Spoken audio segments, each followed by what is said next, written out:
what if a church fails to respond to any safety measures?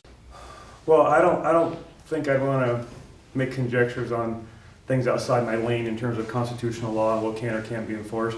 But what I would encourage all churches to do, which I think they will do naturally, is ask the question, how can we love our neighbor? And that's kind of a big part of our thing, right? Love Jesus and love your neighbor. And I think anyone who's paying attention to what's going on, anyone who has a sensitivity to the culture we're in right now and the moment we're in is going to say, we need to be responsible with how we do this. We need to exercise safety measures. We don't want to put anyone unnecessarily at risk, and yet we don't want to be acting in fear. And so that's going to require wisdom and dialogue and conversation.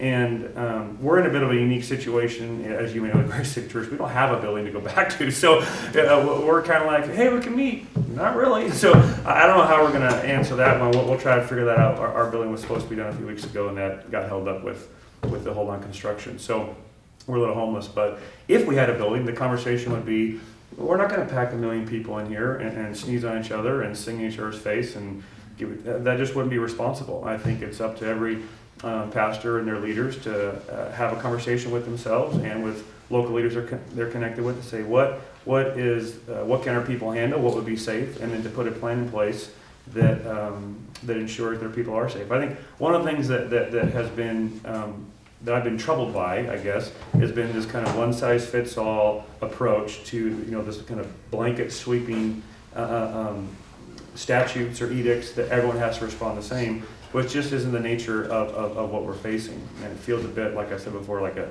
kind of a checker strategy in a three-dimensional chess game. And what I'm grateful for, what I'm hearing today, potentially from the president, is that the responsibility and right is being returned back to the local leaders for them to say what would be best for us to do. And that's what I have a firm conviction of, is we just have exceptional local leaders who really care about their community and the people in those communities, and they're going to make good decisions.